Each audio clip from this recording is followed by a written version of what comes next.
This is Ultra Desi, and welcome to my art channel.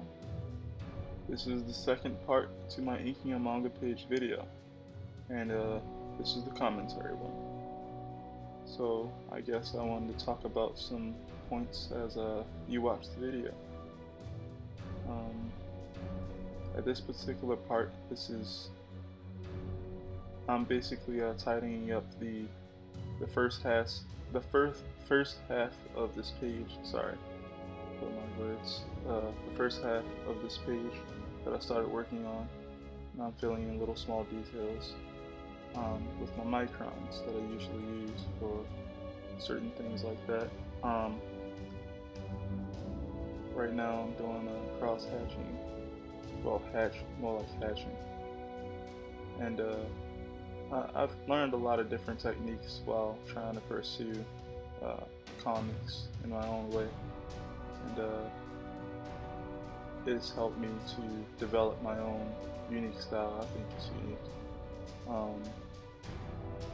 But yeah, hatching takes a long time to get used to. I used to practice a lot and do lots of hatching in my sketchbook, and mainly I practice to always make sure my lines were straight, and also make sure I could get the same distance each time I did it by hand.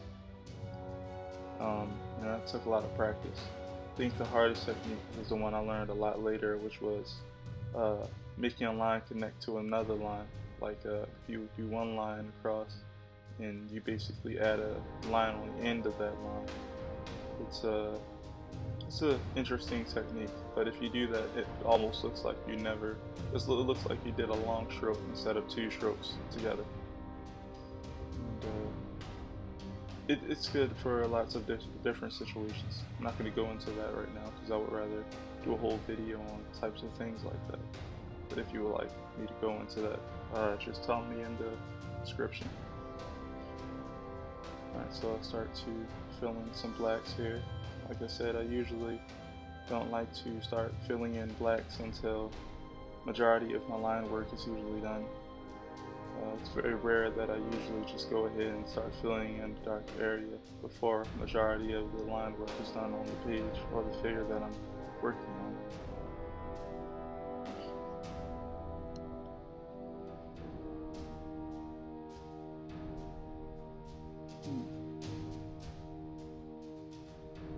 Looks like I'm about to get to this character at the bottom of the page. Notice I actually keep my pencil drawings mostly loose. I don't really make very like perfect drawings and whatnot like that. I usually do like a half job of certain things. Like, since I'm inking my own page, I don't need to go so much in detail. You know, I usually go ahead and make like some small symbols here and there sometimes for myself, so that I know what's going on, and I can basically figure out what I was trying to tell myself while I'm trying to ink. And, like I said, I use the microns for a lot of the serious details that I obviously don't want to mess up on, the ones that need to be, I guess, perfect. And since I usually do loose pencil drawings, I kind of get the feeling that I'm more drawing with my pen, you know, instead of going directly over the lines and making, like, if you make a perfect drawing, you work really hard on it, and now you have to ink your own page. So now after you did all that hard work making sure your lines were really good, neat, now you have to go right back over them. And I mean, it works for some people, but for me, doing my own pages, I like to have them kind of loose. Like, actually, if you look, it's like a lot of that stuff is there, but little small details, like sometimes I add little line weight here and there, and just by the little bit that I have, I understand where all the other line weight is, because it makes sense to me. And I add little notches of line weight here and there with my pen. So, I don't know, that's just the way I do it though. You can basically try to do whatever you want to do. you have to do a lot of experimentation before you probably get anywhere near happy with what you produce. It takes a long time. And here I have noticed I put like sweat all over the character's face, but I try to basically have his special attack blow the sweat, in the other direction. It's a little small detail there, and blowing his hair and his sweat too.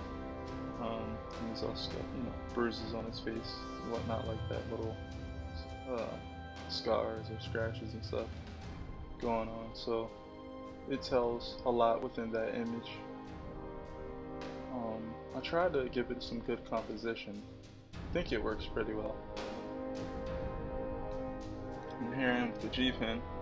It flows really well with like hair and like a medium range line and stuff like that.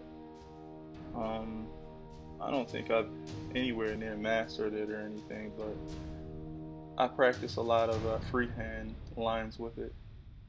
One of the best ways to practice with the G pen is to just try and draw with it. Like if you've done any training with figure drawing, you could basically take your G pen and practice figure drawing with it, and you'll get used to understanding how many strokes it takes to run out of ink, and that'll save you time as well, because you'll know how many strokes it'll take, and you'll almost like feel it like second nature, basically, like, oh, I'm about to run out of ink. It's always annoying when you get ready to do a really big long stroke and you run out of ink, because you don't know how long it takes you to run out of ink yet. It's something you got to get used to. Or you could end up wasting lots of time continuously dipping your nib back into the ink, and you don't need to, and you have lots more ink left in it. Though it doesn't really get rid of any ink for you or anything like that, like it's a big issue, but it's not. I believe I also lost the footage of what I did with the hand, but I'll explain it when it shows up. It should show up pretty soon.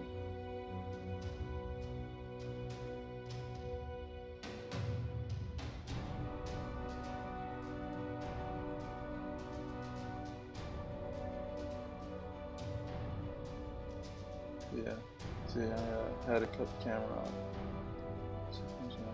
But anyway, basically that build effect that I did with the fist, whereas though you can kind of, it's basically gleaming, it's glowing or whatever. What I did is I just picked a point in the fist and I just kept sketching lines towards that center point. It's kind of like when you do perspective, you make all the lines go to a certain point. That's what I did. The glove he has on is black. It's like a black cloth glove, so I basically used lines and made it go towards that point. And that's why the light source is also a little bit of it's a little bit on the side and a little bit of in the front of the face. So so it's coming from the moonlight and it's coming from his fist. So that's why you have to also, you got to keep track of where your light sources are and manipulate your line weights that way and all that good stuff. You always have to think of these things. I'm doing a lot of different special effect tricks and stuff like that in this little panel. I don't know, I don't have any good advice for special effects other than well, study from life, because you can find a lot of good tricks from life. Like a little animation. Let's see. Comics have a lot of different special effects, definitely for backgrounds.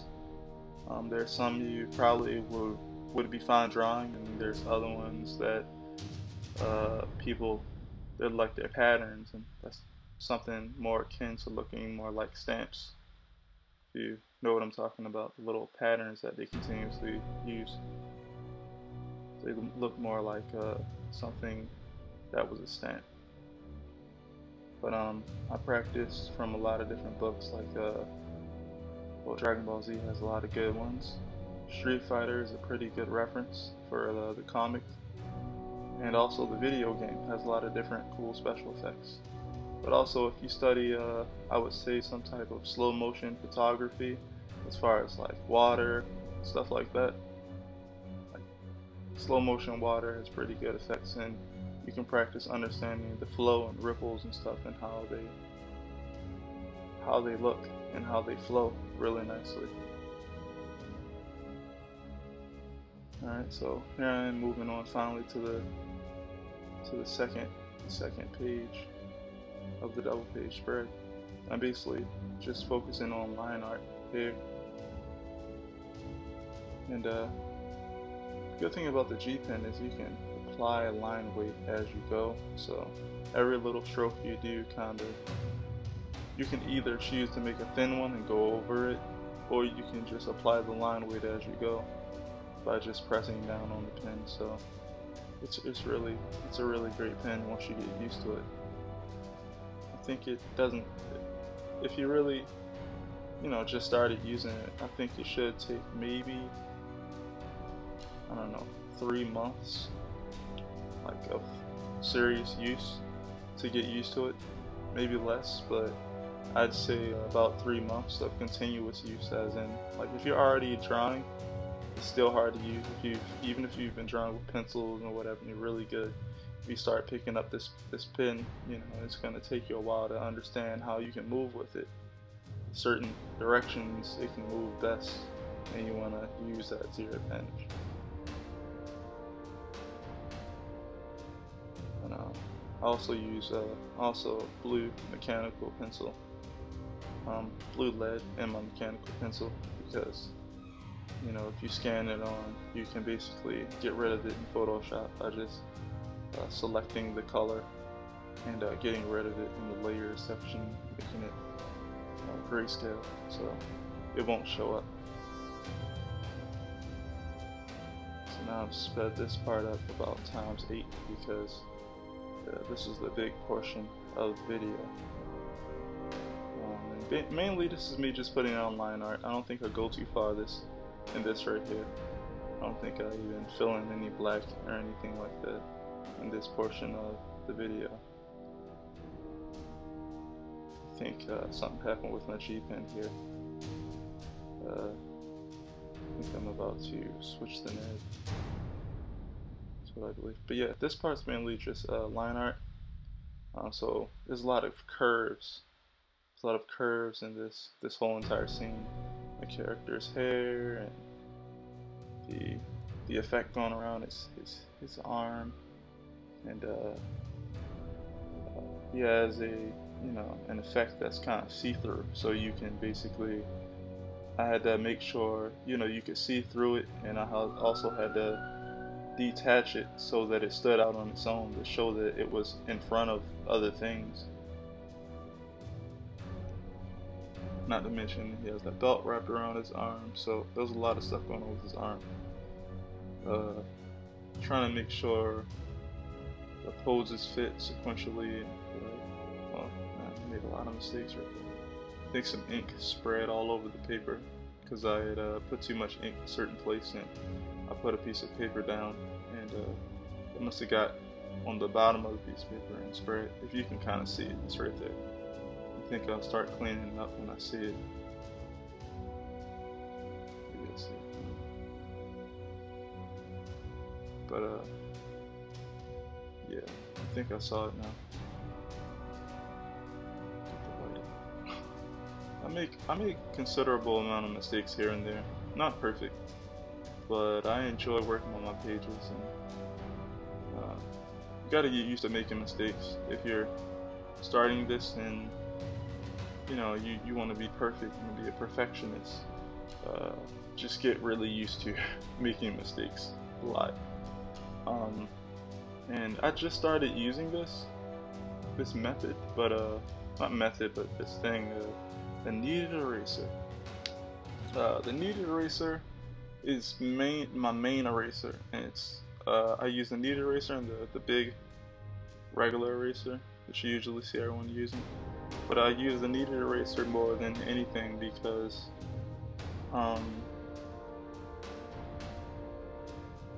it helps. You can mold it in different shapes and use it for whatever reason. You can also flatten it and roll it against the paper and get up a little bit of graphite that way. But a great a great exercise is to just draw a few shapes or a few figures down, in your sketchbook and erase them. Erase them all. It may seem weird, but if you practice continuously drawing, and these aren't like sketches you'll really need to keep. You just draw and practice, different shapes, or you can do different figures if you want to. And mainly, it's a good exercise because it helps you practice weight when you draw. If you draw too hard on your paper, then you'll never be able to get certain points. Like if you draw with a really sharp pencil and you start making marks on your paper, but if your point goes into your paper, you can't really get that line out. It stays in your paper. No matter, I don't think, any type of letter you use, it'll stay there. So you have to practice, drawing lightly. And if you draw lightly, you can kind of erase it. Another easy reason is because you have to get used to continuously redrawing things. If someone tells you they don't, if you work for a publisher or something, they tell you that you got something wrong or something like that, or let's say you drew this awesome picture but the nose was ugly or something like that, or the eye didn't look right, at least you can erase it. But if you went and tried to make it look like a finished value and pushed too hard into the paper and all that good stuff, then you won't be able to erase it. So you got to get used to continuously erasing to improve. If you want to really optimize your pictures, you have to tell yourself it's never done until it's done. So even when it's done, you have to look at it, maybe 10, 20 more times to make sure that it's done. And that's when you know it's done. You got to look over everything, For me, comics is fun and all, but I get obsessive over it. I have to make sure things flow right. You got to make sure things flow from page to page, from panel to panel. You have to make sure your composition works and how you group your characters and backgrounds, and if the characters by themselves, they have to stick out. And, lighting, where what the shadows are like, what the effects are doing, the exaggeration of the muscles and the tensing up of the, a lot of different things, dust particles, everything. But yeah, this part's mainly just line art. I'm gonna place up another video a little later, which will have the rest of it. It's gonna be a third part, and that should be the end of the double page spread little series for this page in particular. As far as the rest of it by hand, I don't know if I'm gonna do anything by computer at the moment. But yeah, thanks for watching the video. This is, like I said, the time-lapse version. If you wanted to check out the real-time version, it is the previous video, so check it out. If you like the video, please subscribe, and I'll see you guys next time.